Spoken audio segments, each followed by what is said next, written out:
Tu viens de vivre une dispute mineure avec ton partenaire. Rien de grave, un mot de travers sur l'organisation du week-end, un ton un peu sec en répondant à un message. En quelques minutes, la tension retombe. Tu fais un pas vers lui, prête à recoller les morceaux. Et là, il devient un mur. Silencieux, fuyant, presque absent. Il tourne le dos, sort de la pièce, ou pire, reste là sans rien dire. Ce silence te glace le sang. Tu te demandes, qu'est-ce que j'ai fait de si terrible ? Est-ce que notre relation est en danger ? Est-ce que je suis en train de le perdre pour un rien ? Ce mécanisme, tu le connais bien. Peut-être que tu l'as vécu des dizaines de fois.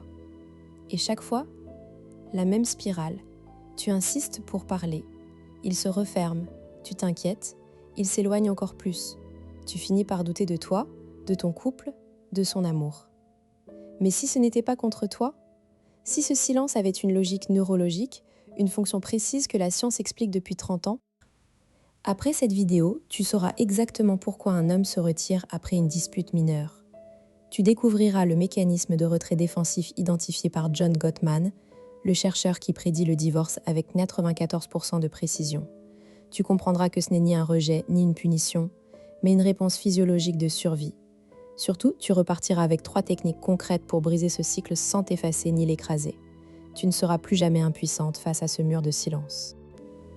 Avant d'aller plus loin, arrêtons-nous sur une idée reçue tenace. On croit souvent que si un homme se tait après une dispute, c'est parce qu'il ne tient pas assez à la relation, qu'il est indifférent, qu'il ne veut pas faire d'efforts, ou pire, qu'il te manipule en te faisant payer ton erreur. Les conseils qu'on voit partout renforcent cette idée. S'il ne parle pas, c'est qu'il ne t'aime plus. Un homme qui se tait te manque de respect. Ne cours pas après lui, il doit revenir de lui-même. Ce discours est dangereux. D'abord, il te pousse à interpréter le silence comme un abandon. Ensuite, il t'incite à faire pression ou à te retirer à ton tour, ce qui empire tout. Enfin, il ignore complètement la réalité biologique et émotionnelle derrière ce comportement. Si tu suis ces conseils simplistes, tu risques de créer un fossé là où il n'y avait qu'une simple coupure de courant intérieur. Je vais te démontrer pourquoi ce paradigme est faux. Le retrait défensif n'est pas un choix conscient. C'est une réaction automatique du système nerveux. Et en comprendre la cause te donne un levier pour agir, pas pour subir. Tu te demandes peut-être, comment un simple silence peut-il être une réponse de survie ? John Gottman, dans ses laboratoires de Seattle, a observé des centaines de couples en conflit. Il a mesuré leur rythme cardiaque, leur transpiration, leur tension artérielle. Ce qu'il a découvert est frappant. Chez certains hommes, et un tiers des femmes, la discussion conflictuelle déclenche une activation physiologique si intense que le cerveau bascule en mode survie. Le corps libère du cortisol, le cœur s'emballe, la pression monte. À ce stade, l'individu n'est plus capable d'écouter, de raisonner ou d'empathiser. La seule issue est de fuir ou de se figer. Ce mécanisme s'appelle le retrait défensif. Gottman a montré que si ce schéma se répète, il prédit un divorce dans les 4 premières années de mariage. Pourquoi ? Parce que la femme, en voyant son partenaire fuir, se sent abandonnée et augmente ses demandes de connexion. L'homme, submergé, se retire plus profondément. C'est la poursuite-retrait, une danse mortelle pour le couple. Mais attention, ce retrait n'est pas un manque d'amour. C'est un dépassement des capacités de régulation émotionnelle de la personne. Et la bonne nouvelle, c'est que tu peux casser ce cycle sans renoncer à tes besoins. Prenons un exemple concret. Julie, 34 ans, architecte à Lyon, vit avec Marc, 37 ans, ingénieur en informatique. Un soir, Julie rentre fatiguée après une journée de chantier stressante. Elle trouve une montagne de vaisselle dans l'évier. Elle dit, sur un ton plus sec qu'elle ne l'aurait voulu, « Tu n'as pas pu faire cette vaisselle ? C'est pourtant simple. » Marc, qui travaillait sur un bug depuis 2 heures, répond « Je vais le faire, laisse-moi finir. » Julie sent la moutarde lui monter au nez. « Tu dis toujours ça, et je finis par tout faire. » Marc lâche son clavier, se lève et sans un mot, va dans la salle de bain, ferme la porte à clé. Julie reste plantée là, un torchon à la main. Son cœur bat fort. Elle pense « Il se fiche de moi, il s'enferme pour me punir. » Elle va frapper à la porte. « Marc, on peut parler ?» Silence. « Marc, je ne voulais pas être méchante. » Silence. Au bout de 10 minutes, elle est en larmes. persuade qu'il ne l'aime plus. Lorsqu'il sort enfin, il a le regard vide, les épaules voûtées. Il dit « Je ne peux pas parler là, j'ai mal à la tête » et va se coucher. Julie passe la nuit à ressasser.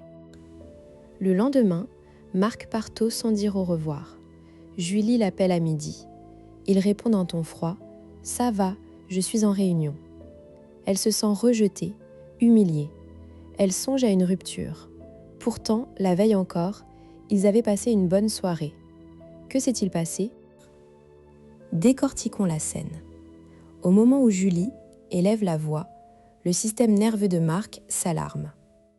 Son rythme cardiaque grimpe à 100 pulsations, puis en 20. Son corps produit du cortisol. Son cerveau préfrontal, celui de la raison et de l'empathie, se met en veille.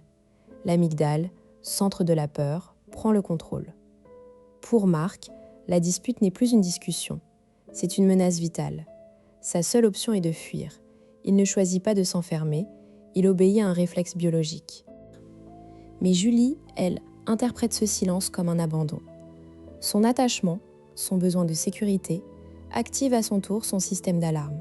Elle se sent en danger de perdre le lien. Elle poursuit donc, elle frappe, elle appelle, elle pleure. Chaque tentative de rapprochement augmente la pression sur Marc, qui se sent encore plus acculé et se retire encore plus. Le cercle vicieux est enclenché. Comment reconnaître ce schéma dans ton propre couple? D'abord, observe les signes physiologiques chez lui. Il devient raide, son regard se vide, il répond par monosyllabes. Il cherche à s'éloigner physiquement, tourne le dos, va dans une autre pièce. Chez toi, les signes sont inverses. Tu ressens un besoin urgent de parler, de comprendre, de reconnecter. Si tu te reconnais dans cette poursuite, tu as probablement affaire à un retrait défensif. Ensuite, repère les déclencheurs. Ce n'est pas la dispute en soi qui provoque le retrait, mais le ton, l'intensité émotionnelle. Plus tu mets de pression, plus il fuit. Le retrait n'est pas proportionnel à la gravité du conflit, mais à l'activation physiologique du partenaire. Enfin, sache que ce mécanisme n'est pas une fatalité. Une fois que tu l'identifies, tu peux agir. Le retrait défensif ne signifie pas qu'il ne t'aime pas. Il signifie que son corps lui crie danger face au conflit. Et toi, tu peux devenir un signal de sécurité, pas une menace. Comprendre ce mécanisme change tout. D'abord, tu arrêtes de prendre le silence personnellement. Ce n'est pas un rejet de toi, c'est une réaction de survie. Ensuite, tu cesses de te sentir impuissante. Tu as un levier pour désamorcer la spirale. Enfin, tu dédramatises. Une dispute mineure ne met pas tout en péril. Tu peux même en sortir plus proche si tu sais gérer le retrait. Mais attention, ignorer ce mécanisme ou le prendre pour de l'indifférence peut détruire la relation à long terme. La poursuite-retrait répétée érode la confiance. La femme se sent invisible, l'homme se sent attaqué. Le fossé se creuse. Avec la bonne méthode, tu peux inverser la tendance. Voyons maintenant ta première technique concrète. Elle s'appelle la pause programmée. Dès que tu sens la tension monter et que tu observes les premiers signes de retrait, regard fuyant, réponse courte, au lieu d'insister, tu annonces une pause. Tu dis « Je sens que c'est difficile pour nous deux en ce moment. On fait une pause de 20 minutes et on en reparle calmement, d'accord ?»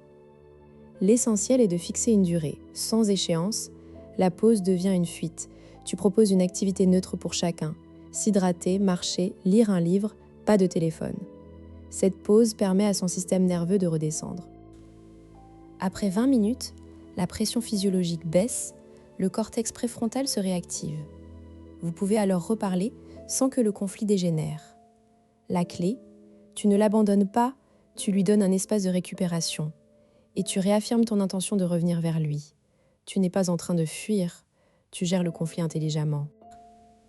Deuxième technique, le message reflet. Après la pause, tu n'attaques pas. Tu ne dis pas « tu es parti sans rien dire, c'est horrible ». Tu reflètes son état. Tu dis « je pense que tu t'es senti submergé quand j'ai haussé la voix, c'est ça ?» Cette phrase fait deux choses. Elle nomme son émotion sans jugement et elle lui montre que tu cherches à comprendre, pas à accuser. Tu peux aussi refléter ta propre émotion. Je me suis sentie un peu paniquée quand tu es parti. Ce dont j'avais besoin, c'était de savoir qu'on allait se retrouver. Tu parles de toi, pas de lui. Cela abaisse sa défense et l'invite à s'ouvrir. Si tu veux aller plus loin, tu poses la question ouverte. Qu'est-ce qui se passerait pour toi si on pouvait parler de ça sans que ça monte trop? Tu transformes le problème en projet commun. Troisième technique, le rituel de réparation. Après une dispute, même bien gérée, il reste une trace. Pour effacer cette trace, tu inventes un petit rituel avec ton partenaire. Par exemple, un câlin de 10 secondes, ou dire ensemble « je suis content qu'on ait réussi à en parler », ou faire un geste symbolique comme se préparer un thé à deux. Ce rituel crée un marqueur de fin de conflit. Le cerveau associe ce geste à la sécurité retrouvée. Avec le temps, le retrait défensif s'atténue car ton partenaire apprend que le conflit n'est pas une menace existentielle, mais un moment qui se termine par un retour à la connexion. Tu peux aussi convenir à l'avance d'un mot-clé qui signale « stop », on fait une pause, ou « là, on se réconcilie ». Ce code partagé renforce la complicité. Je t'entends déjà, mais si je fais une pause et qu'il en profite pour s'enfermer pendant des heures? Bonne question. La pause doit être encadrée, une durée convenue à l'avance, 20-30 minutes, et un engagement à revenir. S'il refuse de revenir, tu peux dire « Je comprends que tu as besoin de temps, mais j'ai besoin qu'on se retrouve pour discuter. On peut se reparler dans 1 heure ?» Tu restes ferme sur ton besoin de reconnexion, sans agressivité. Autre objection, et si c'est lui qui part toujours? Je vais avoir l'impression de céder. Ce n'est pas céder, c'est stratégique. Tu ne cèdes pas sur le fond du problème, tu cèdes sur la forme pour permettre une vraie communication. Plus tard, tu pourras aborder le vrai sujet calmement. Dernière objection, et s'il ne veut jamais reparler? Si le retrait est systématique et qu'il refuse toute réparation, il ne s'agit plus d'un simple mécanisme de défense, mais peut-être d'une difficulté plus profonde, attachement évitant, dépression, etc. Dans ce cas, une consultation de couple peut être utile. Mais dans la majorité des cas, ces techniques fonctionnent. Pour conclure, souviens-toi de Julie et Marc. Après cette vidéo, Julie aurait pu dire « Marc, on fait une pause, je reviens dans 20 minutes » plutôt que de frapper à la porte. Elle aurait pu plus tard dire « Tu as eu besoin de t'isoler, je comprends. Moi, j'ai eu peur qu'on se dispute pour rien. Est-ce qu'on peut inventer un signal pour qu'on sache quand s'arrêter ? Le silence n'est pas un abandon. C'est un appel au secours du système nerveux. En apprenant à le lire, tu transformes un mur en pont. Tu n'as plus peur du conflit, tu sais le réguler. Et cela, c'est la voie la plus sûre vers une relation solide et durable. Si cet éclairage t'a aidé, abonne-toi à Psychoséduction. Avec la psychologie scientifique, tu n'es plus jamais désarmé face au mystère de l'amour. Active la cloche pour ne rien manquer. Je te donne rendez-vous très bientôt pour décoder un autre schéma qui empoisonne les couples. En attendant, dis-moi en commentaire, quelle est la plus petite dispute qui a déclenché le plus grand silence chez toi ?